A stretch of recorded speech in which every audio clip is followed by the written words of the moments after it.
ago, you mentioned this young runner with Sam line being trying to play without the puck.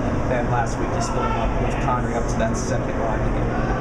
Things really seemed to click. You sort of struck gold with that line. What made you finally decide to pull the plug on that and switch things out? We weren't scoring, and I think they were doing really good things. We just weren't putting the puck in the net. And I think every once in a while you got to be willing to make some changes to see if it'll help you put more pucks in the net, and it has. And it's kind of showed some good things, and I think Samo playing with Randy and Rocky, all three of those kids have really brought their game to another level as well. So sometimes there's some side effects. You're looking to score goals with some of those returners, and then your new players find confidence and are able to create good opportunities. So it's been really positive for us, that switch. Yeah, you mentioned those side effects. It seems like Sam was one of those players. She makes the players around her better as well. She assisted on Marcone's first collegiate goal. And then I noticed just this weekend, I feel like she's had more room to skate on the ice on that third line, and she's just seemed a lot more faster. Yeah, and she's confident. I think everything, as you adjust into college hockey, sometimes things are happening faster and there's so much information, so it takes a little bit of time to get to a place where all those things are second nature, and she's getting there now. When you talk to her about some of the things we do and how we play, it's there, and she can talk about it, and she's showing that she can execute it, and we're really happy with where she's at. Your defense has really stepped up now. Shutout streak going. Got a little scary in the third again tonight. I mean, it wasn't really penalties this time, but Yale was just swarming the zone for a little while. How have they been able to stay strong in these past few games?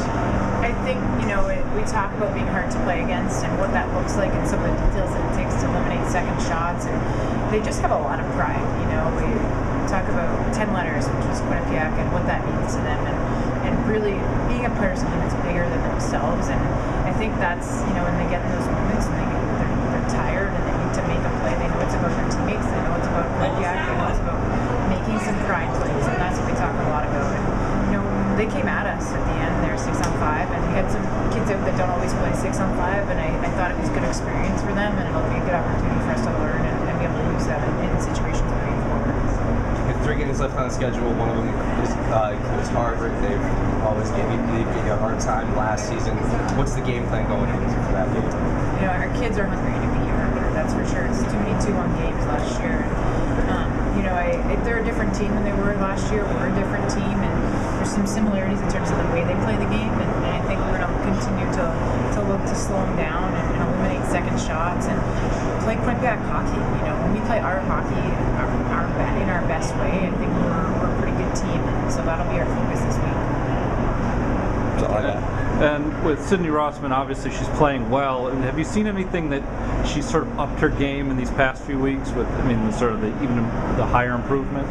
Yeah, it's funny. We kind of sectioned our season into 3 periods: the first third, the second third, which is our second period, and that's what we're in right now. And we collaborated with our leaders, and we came up with some stats that are important for our success. And one of those things was, it was kind of an ultimatum.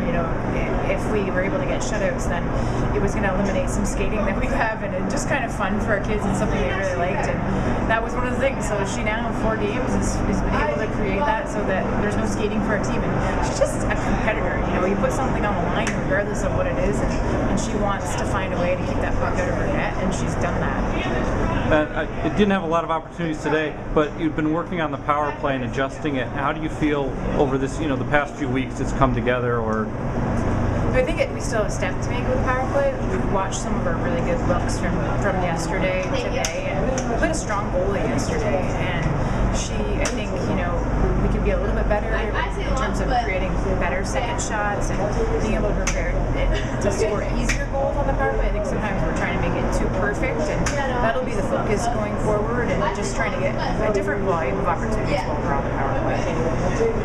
That's what I got. Thanks, awesome. guys. Thank you very much, Coach. Yeah.